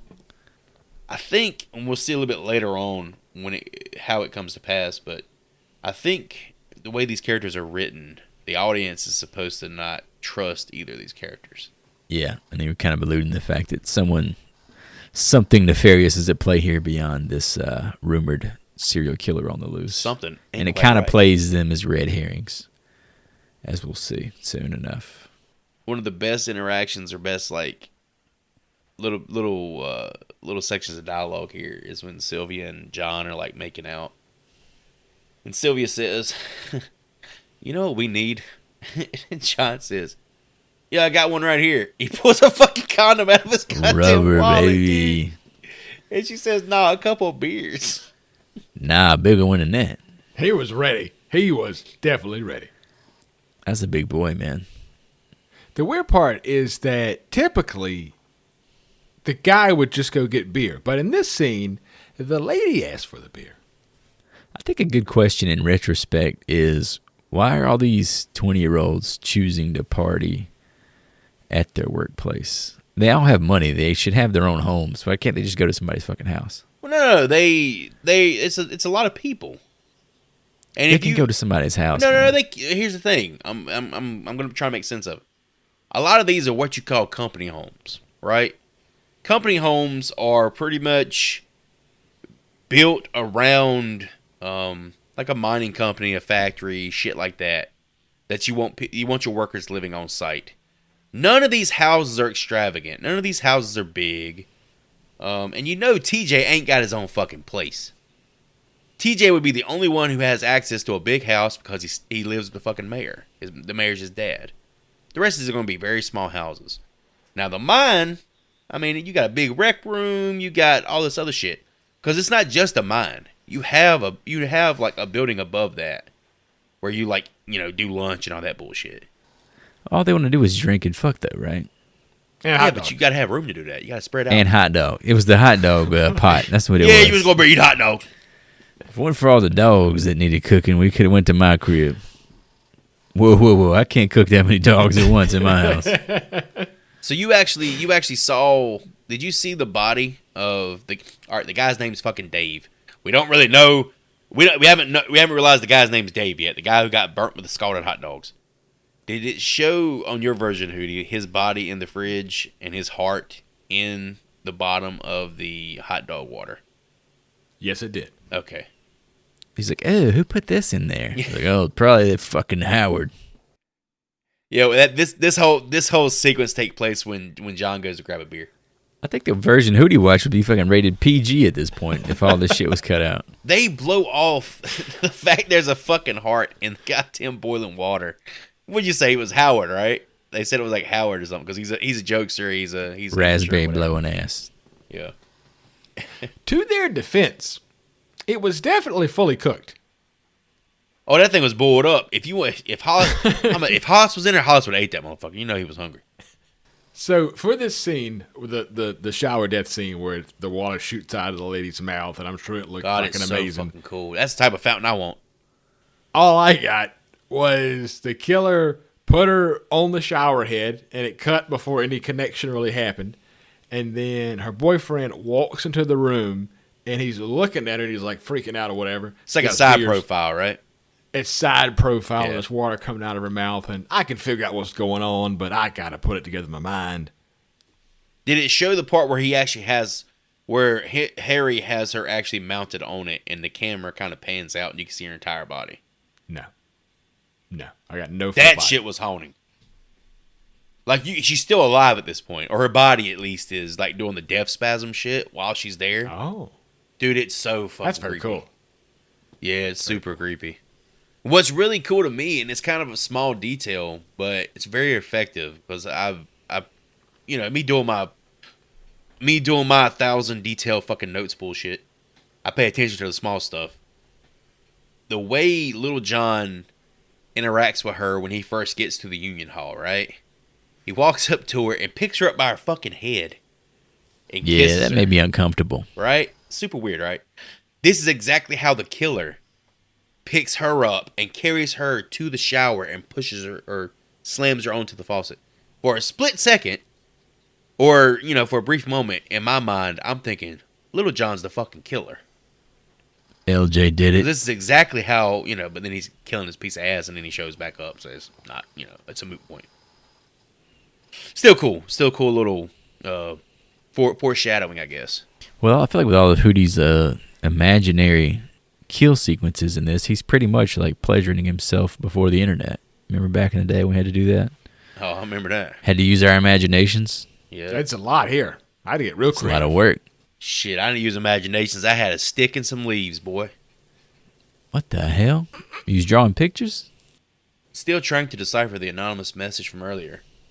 Newbie's police intuition leads him towards the mine, but is brought back to the station by a surprise call from Eastfield Hospital. Back at the coal field, Hollis, Howard, pal Mike lead a few of the gals, including Sarah and Patty, down the mine for a quick sightseeing tour, while upstairs all hell breaks loose as the body of the greaser, the hot dog guy, is found in the fridge, and John returns to the party hysterical. Axel bursts in, proclaiming the return of Harry Warden. And what was only moments ago a joyous gathering of friends turns into a stampede of panic and terror. AJ tries to phone the police, but to no avail as the phone lines have been cut. He and Axel cast aside their rivalry and head down into the mine to save Sarah. The two split up to cover more ground and head down into the darkness. Apparently this guy's name is Dave, talking about the greaser. Apparently. We haven't heard Hot dog man. Dude, I'm telling you, they say it, they're like, he's dead! Who's dead? Dave! And it's like, half the people don't know what the fuck they're talking about. And it's like, oh no, not Dave, not the guy whose name we don't even fucking know up until well after he's dead. He had that one scene right before he died where he talked about like he was going to do this with his life or some shit. He said, I'm going to turn my shit around. I'm going to get a hot dog first. He's got a damn hot dog. I'm going to get a dirty water dog right quick. I'm going to smother that motherfucking relish and onions. Like how Axel burst into singing like, everybody put down your fucking hot dogs. Y'all have got to get out. Get the fuck out of here. Leave the dog. Put all the dogs on one plate. Don't fucking hit none of them hitting the floor. And then TJ ain't even worried about anybody's safety. Nobody's safety. Sees the group of friends go down to the mine, and his only thought is, hey, you know there's no women in the mine. That's it. You can't have ladies down there, boys. I just put together the fact that they had a fucking hot dog party. I don't think I've ever been to a hot dog party. We were at a factory Come to with my house. It's fucking 2 o'clock in the morning. We're all going to be eating hot dogs. A hot dog, boy, I'm going to tell you what. If I was hot drunk dog, or boy? high as shit at 2 in the morning, you put some damn dirty water dogs on the boil. Boy, I'm about to eat like a fucking king.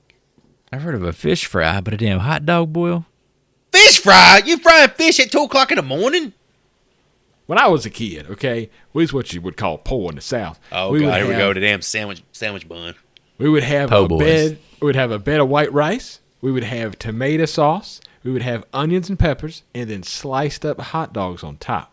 Jesus. And that's the a hell do you meal. call that? Hot dogs, Dinner. peppers, and onions. Motherfucker, you eat call like, that you dinner eat like and you in a breakfast. goddamn Great Depression or some shit. What the fuck is that? We ate that like once a week. So there you go. That's the most random ass assortment of foods Well, here's I've the ever thing. seen I'm stacked going on to a tell you plate. how it was in our household. We'd get one hot dog, and me and Chris would have to sit there on each end of it, and we'd have to race to get to the middle. Whoever got the most of it is the one that ate more that day. It was like gladiators, American gladiators. We had to stab each other if we ate it first. My dad would be chopping up the hot dogs to get to Jesse Jones and chopping them up. That's the best kind, baby. And my little fat ass would want some uncooked. And he said, now Ryan, I know you might get worms, but you go and have a What the piece. fuck? Hold on, you got worms eating raw hot dog. It's I still dropped one on the cooked. ground. It's Go ahead and already get it. cooked. Get worms. Nah. No, When it was cold, it here's was the really thing. gross. Here's the thing. You know he said that bullshit so he can get more of them for himself. That's a damn. He lied about that. Oh, 100%. 100%. Oh, I would pull that same fucking trick. That's good times.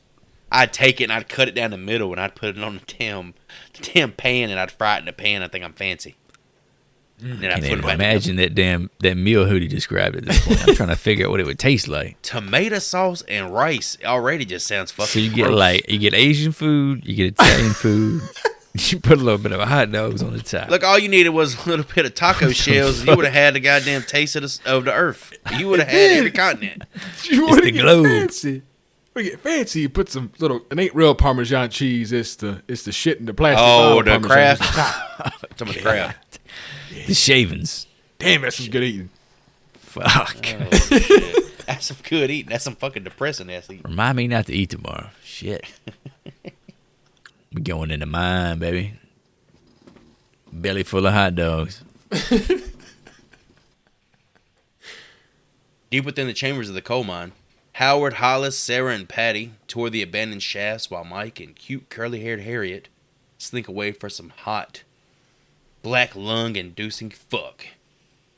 Some of the terrified partygoers are able to track down Chief Newby and warn him of what's going on at the mine, rallying his entire police force while speeding towards the chaos.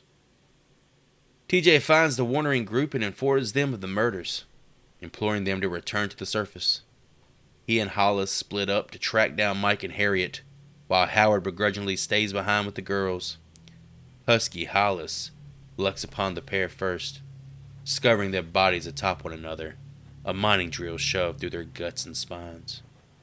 Before he can warn the others, a nail is driven through his temple via a ramset, and another into his forehead. He stumbles his way back to Howard and the girls, collapsing dead at their feet. Howard, in the smartest, most logical assessment of the situation, takes off to safety, leaving the girls behind with Hollis's body. Lucky for them, Axel happens upon the two before Harry is able to continue his spree, whisking them away to supposed safety. Why the fuck does that ramset have a silencer on it? Do you guys know what a ramset is? I do not actually. A ramset. Ramset, all it is, it's like it shoots a .22 caliber blank to drive nails. Is this what he was putting the nails in? To drive nails into like stone, concrete, metal, shit like that. It doesn't sound like that. It doesn't have a fucking silencer on it. They use a silencer sound from a goddamn James Bond movie in this situation. In the movie. Don't. It sounds like a gun. It's loud. I thought it was a gun. I thought it was like a nail gun, like an air compressor nail gun. No, all this stuff is relative to like working in a mine. That's like the tools he used. Like, yeah, so I'm loaded up at one point, and I assumed it was designed as a nail gun. You're telling me it wasn't? It's a nail gun, yeah, but it's just it's a unique kind of nail gun, specialized for like mining work. It's more specialized for just working generally with concrete and so it's like ultra powerful. Steel, yeah, it's strong. It's made to be Pure quite a bit stone. stronger than like a pneumatic nailer. But it's just a weird thing to have that kind of sound effect. I mean, I get it. If they're shooting a fucking ramset in there, and the other people are hearing it, they're gonna come. You know, they're not gonna shoot fucking a hootie. Look at me like that. Not gonna them shooting fucking loads and shit on people. They're gonna come to the sound. I just don't know. Like Chris and I didn't know what it was, so I think we took it at face value. Like that is working in a pawn shop. Like. You learn a lot of shit about dumb stuff. Apparently, a lot of dumb shit about smart stuff. You want to buy this Rams at boy? Pretty much. At this point, have we seen TJ's ascot that he's like fashioned? What is he, Fred from the fucking Scooby Doo? You didn't notice that shit? Uh-uh. All of a sudden, he's got like a handkerchief around his neck, and he's got his chest hair out. The handkerchief I can understand because you want to wear it around your like face and stuff when you're going through all the methane and particles and stuff. Yeah, but he's wearing it like he's Fred from Scooby Doo. I had a note about the couple's death with the drill bit through the both of them. Screwing, huh? Dude, that's such a cool like after, like you see the aftermath of like what the killer did. Yeah, we didn't see it go in. I didn't. We didn't, and I was, of course. Well, this is the one I did see. I'm fucking with you. This apparently was shot though. The act of the drill bit going through them, but it's been lost. Nobody can find it, but allegedly it was shot. Yeah, apparently it's just Harry using an auger to drive the fucking bit down through him. Oh, okay. Well, that's not. Yeah, fucking dope, man. Jason Voorhees would be proud. I think they may have done it first, actually. I say Jason's not in play at this point, right? It's just Pamela. Yeah, I'm thinking. Well, no. Part 81. 2 came out in 81, but this movie came out like February 11th. I think is what I read. I would assume Jason was a summer movie.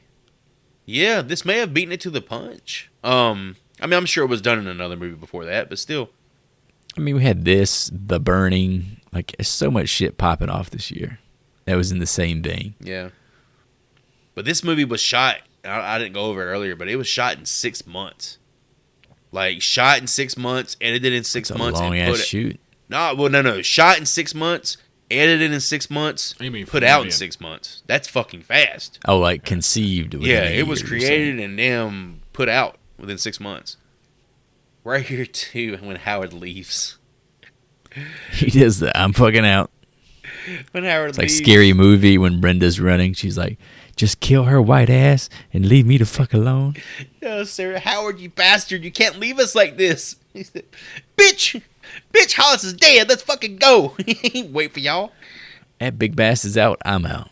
And they could have also just went with him. They didn't have to stay behind. Yeah, Like, that was... Well, Sally kind of made that hard because at this point, this bitch done gave up. Oh, Burly Bear. Poor Hollis, man. Like, honestly, he was...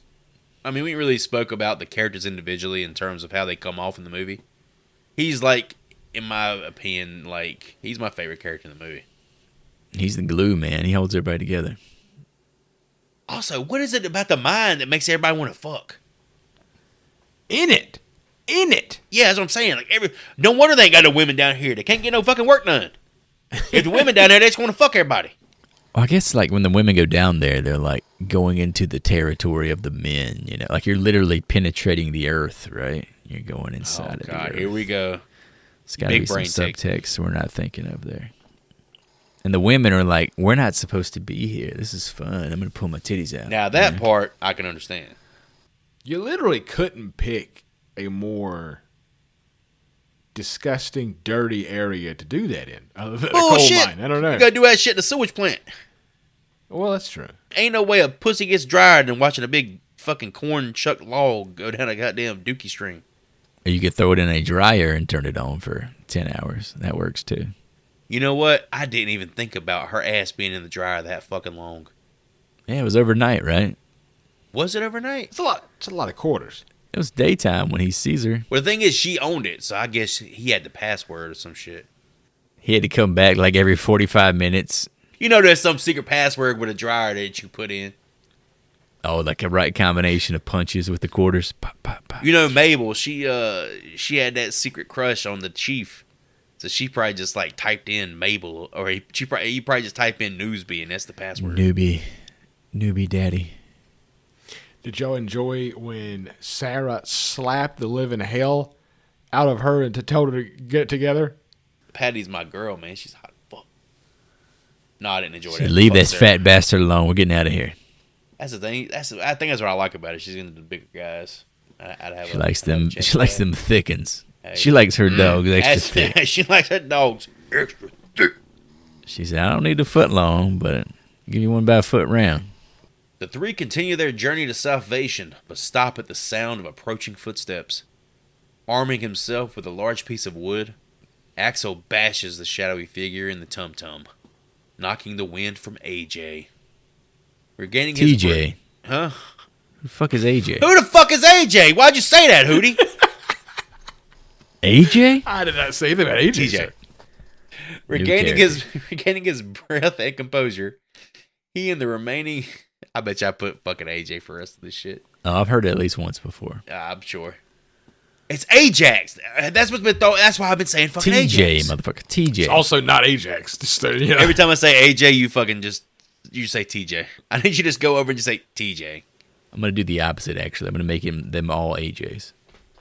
Regaining his breath and composure, he and the remaining survivors resume their navigation of the dark corridors towards the surface.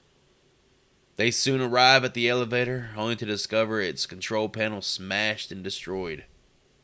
The quartet resign to climb their way out.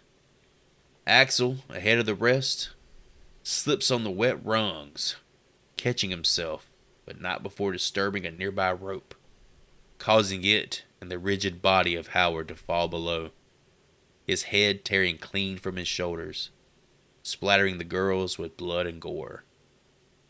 They race back down the escape ladder, afraid Harry may be waiting above. TJ and Axel decide to take a detour to the rail cars, instead in an effort to beat their pursuer to the surface.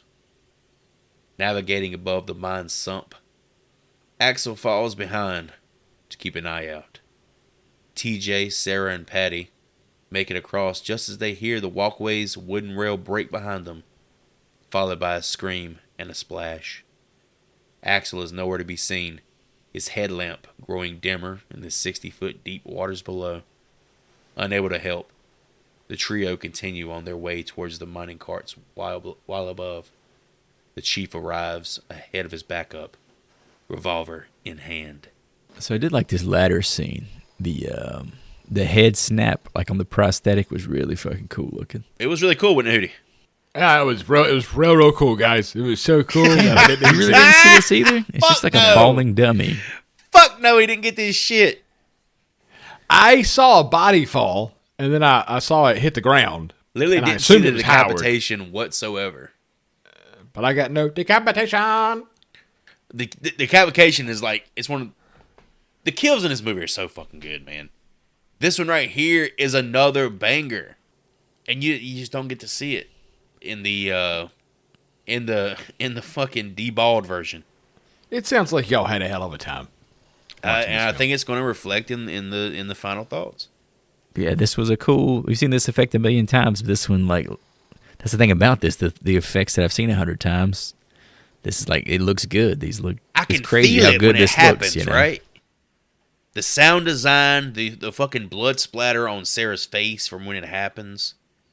And it's so much better than it should have been. And then the camera being positioned after it happens, being positioned at the bottom of the elevator shaft, and we see the body. It's stationary, right?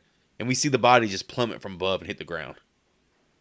It's beautifully shot. I think this might be the best sequence, like the way the kill is, or not even the kill, the aftermath of the kill is framed. I think it looks fucking great. She has just become dead weight at this point. Yeah, she's pretty pitiful. Refuses to leave She Hollis. can't even climb a ladder. She can't climb a fucking ladder. She's wearing high heels, first of all, dumb bitch. Sarah had to, like, carry her ass. Like, I'd be scared to walk behind anybody on a ladder like that myself. Also, how happy is TJ that Axel's dead at this point? Oh, yeah, man. He just fucking, like I said, musical chairs. He just fucking won. He's ecstatic, boy. He's trying to get out. He's trying to get out real quick, because then he's gonna have Sarah, and he's gonna have Patty. Oh, double feature. Nearing the carts, TJ branches off from the two girls, sending them onward while he checks something out. The sound of a collapsing shaft around TJ's location leads Patty and Sarah to believe him trapped, and they venture on. Soon they arrive at their destination, but before they can even breathe a sigh of relief, a pickaxe rounds a corner, burying itself in Patty's lower stomach. She slumps to the floor, looking up into the masked face of her killer, as Sarah sorrowfully leaves her friend behind, hiding as best she can. A hand reaches out from behind and grabs her shoulder, a bloody TJ emerging from the shade. The two continue their escape, coming to the control box of the rail cars just as Harry arrives for the final showdown. On the surface, the mayor, as well as the police force, and a small army of miners arrive and begin their journey down the cart tracks to rescue whomever may remain. No, not Patty! She got one of the worst death scenes in this movie. Yeah, it was kind of dark. I had to rewind it, actually, because I was trying to figure out how the hell she got, honestly. This is another instance of Hootie getting cucked. It's not as bad. But from what I've read, she literally gets hit and it cuts away. She doesn't you don't really get the performance, because she's probably one of the better actresses in the movie with what she's given.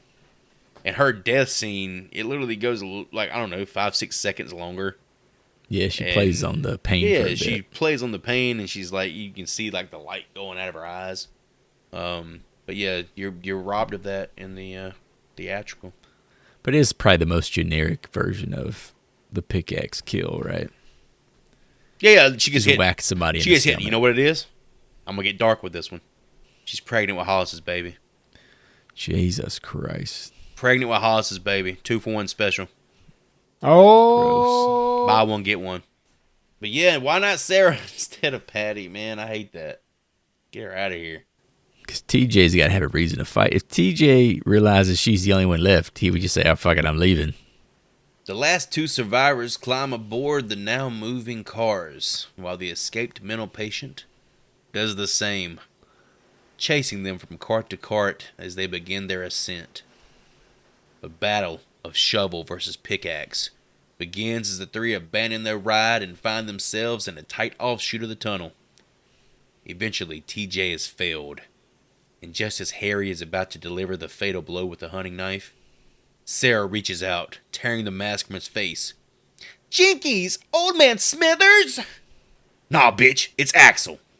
Cut to flashback of young Axel, watching from under his bed as his father's heart is torn from his chest by Harry Warden 20 years ago. TJ takes advantage of the moment, bludgeoning Axel with a large rock, knocking him into a support beam as the room collapses around them, allowing Sarah and her ex to escape, entombing their would-be killer as help arrives. Unsurprised by the revelation that Axel is the killer, Chief Newby explains his call from Eastfield earlier, that Harry Warden died 5 years ago. The workforce clears the rubble in an effort to unearth Axel's body, his hand visible and still moving. Sarah, trying to make sense of it all, reaches for it, freeing the limb, and the limb alone, as Axel's animal instinct compels him to amputate his own arm. Axel and his bloodied stump escapes via the remnants of the vent shaft, swearing to fulfill Harry Warden's threats. So ends 1981's My Bloody Valentine. What a twist! Pretty bizarre ending there. Not even like the reveal so much as what the fuck this guy does at the end. It's so wild how he goes. He goes from being like a normal guy to being unhinged. Like it's like there's a switch. Yeah. I got a note here you might find interesting. Let's hear it. Oh, here we go. The crew kept the identity of the killer a secret to the cast members until the end of production. So when the final scene was shot, in order to assure that the actors played their parts in an ambiguous manner. So the actor didn't even know he was the killer until that last scene. Really? That's pretty cool. There you go. That's where the switch came, huh? Yeah, he was playing it straight. And I guess him and TJ, I guess if they read the script, they assumed it was one of the two of them, but they didn't know who until they actually shot it. I also read that the director toyed with the idea of TJ being the killer. So even the director was playing with it the whole time. I mean, how weird is it to see the killer hopping off, bleeding to end the movie? And that's it. It's over. And I didn't see the arm cutting off scene, by the way. God, son of a bitch. Did his arm come off at all? I think he sees him with a literal stub of an arm and just taking off.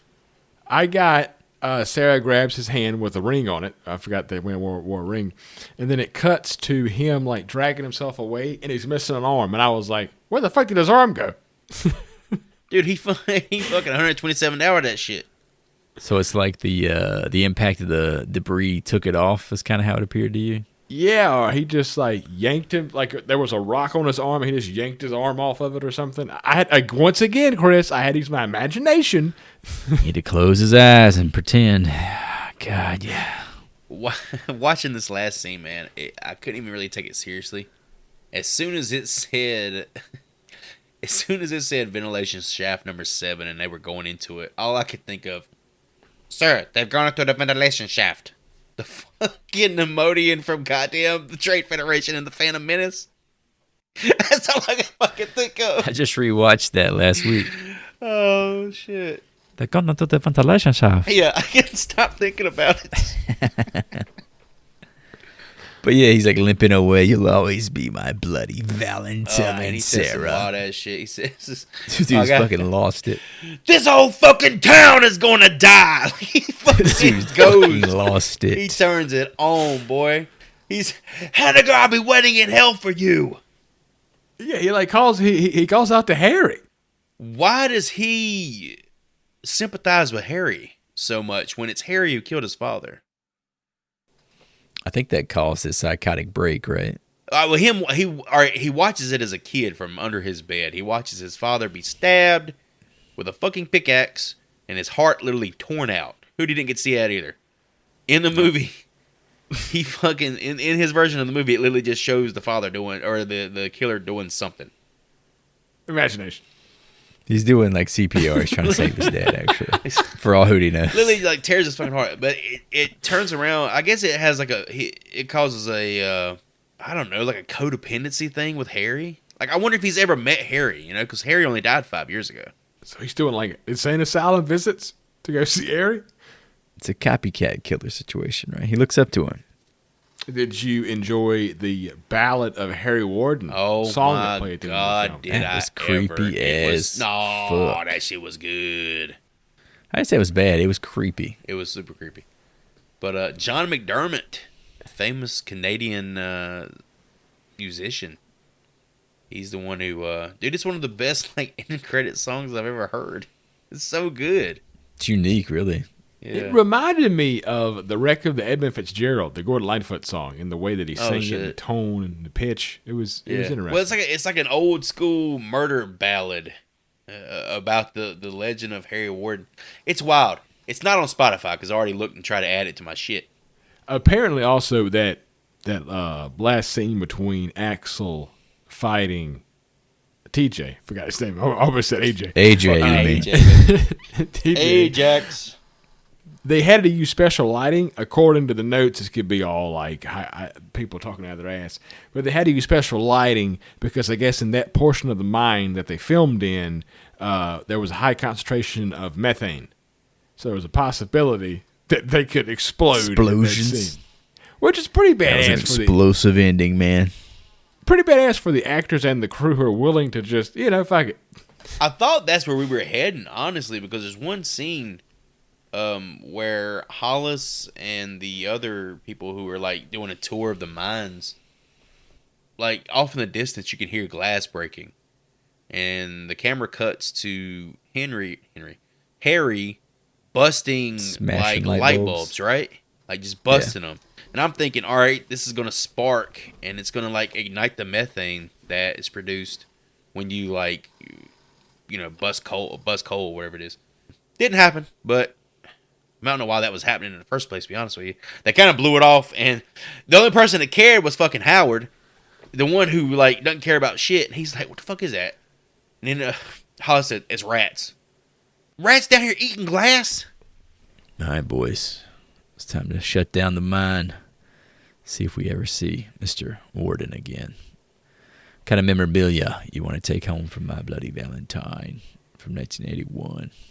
So I try to stay away from taking like the obvious in these slasher movies, which is usually like the weapons of murder mayhem, Voorhees machete, Leatherface chainsaw, Michael's knife.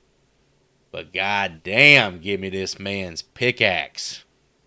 This might be the most effective killing tool I've seen in a slasher. The thing don't fucking miss. But what really sold me is like the Happy kill and him dragging Happy's body across the like the parking lot of the mine. That shit was just so haunting to me. I had two options written down because I was kind of toying with them throughout the film, and then through kind of looking at imagery of the movie and its history. The suit grew on me. And I'm taking the fucking mining suit. This thing's badass. And the dude, once again, he looks jacked in it. There's no way it was Axel. Matter of fact, I know it's Axel inside the suit. But the dude looked jacked. So, I'm taking the suit. Dude, hey, to your point, that fucking, the costume design, chef's kiss. Wow. Perfect. Yeah, I was definitely bandying around either the suit or the axe. The get-up is cool. But I went sentimental. This is a movie about Valentines, after all. I'm going to personally take Mabel's Valentine to Chief Newbie. Just because it was sweet. It's like the only genuine heartfelt moment in the movie. Oh. I felt so bad for her when I saw, like, after her death, that it was just like a sweet gesture to this old dude she wanted to bang. So, this was for you, Mabel. Dead ass bitch. All right, boys, letter grades. Get out the books. Time to be professorial. Mr. Hootie, what did you give the director, Mr. Mihalka, for 1981's My Bloody Valentine? All right, fellas. Before I hop into this, I have to let you in on a little secret. I watched a YouTube cut of all of the kills I didn't see in the theatrical version. So I knew what you were talking about. but I didn't watch it at face value with the film. Out of context. Hey, you kind of There like, you go. yeah, that kind of does the movie a little more justice in. Yes, so that kind of plays into my review here. So, My Bloody Valentine was a blind spot. However, I had already watched the 2009 version in theaters in 3D, Oh. This motherfucker said and believe classic. me, I'm not proud of it. Honestly, I went into this film not expecting much based on the trailer, which made it seem like a rinse and repeat slasher. However, this Canadian horror film was quite an unexpected fun ride.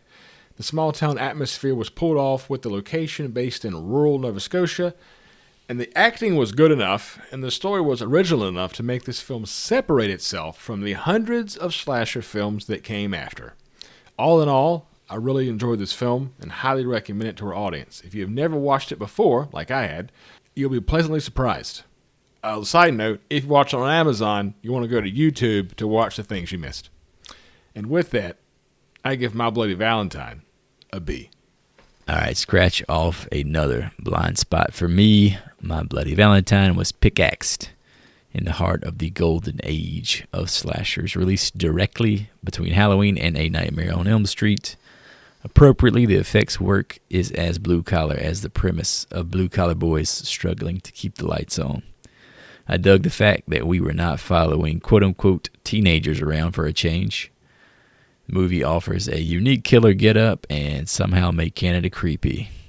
That early slasher grain is smeared all over this one. Do have a handful of complaints, though. The TJ, not AJ, actor seemed a bit off, although I could never really sort out what it was that kept me out on him.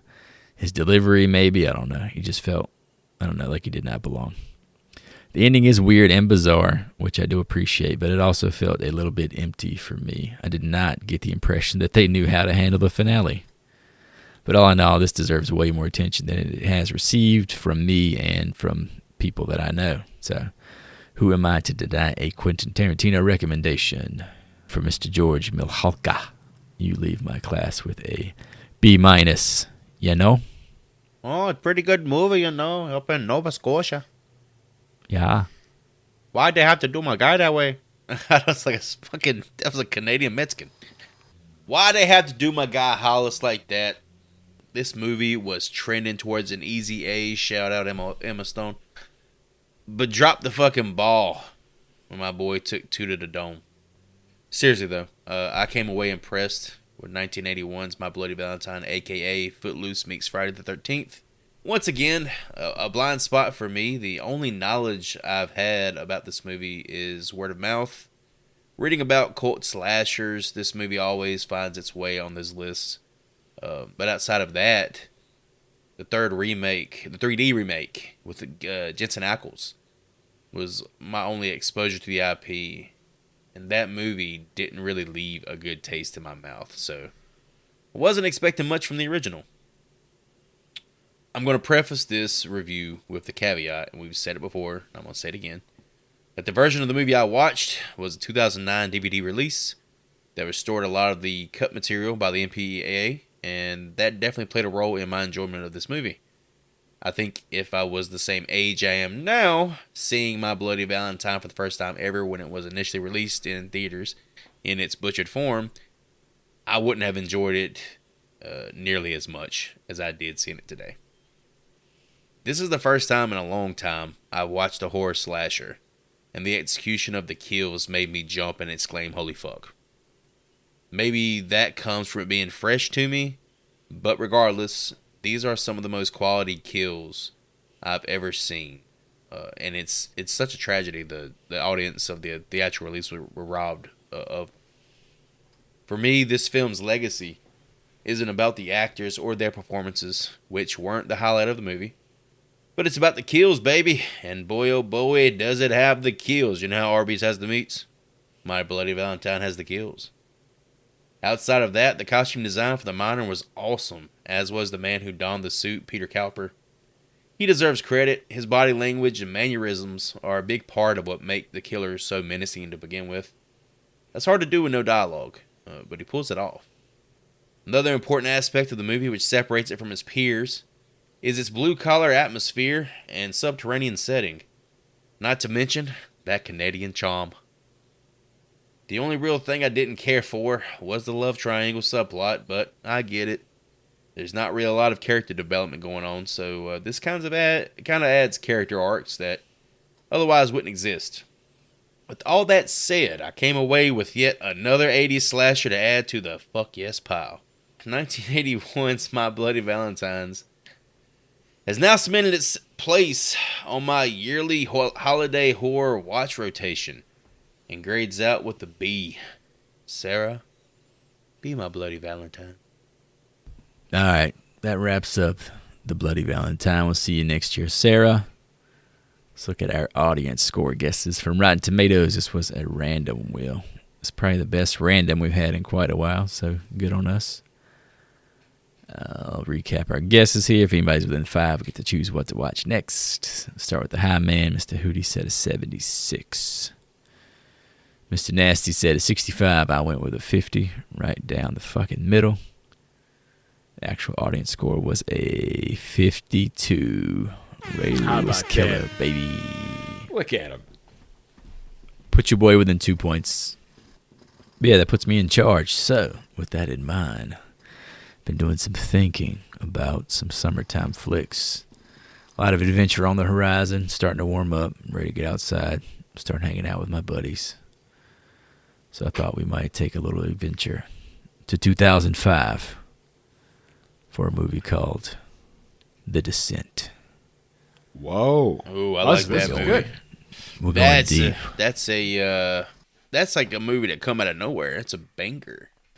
We're going inside the earth, 2 episodes in a row. All right, folks, we're going to check out the trailer for The Descent from 2005 on YouTube. If you want to watch along with us, hop on our YouTube. We'll host the reaction there. Otherwise, we'll see you in a few.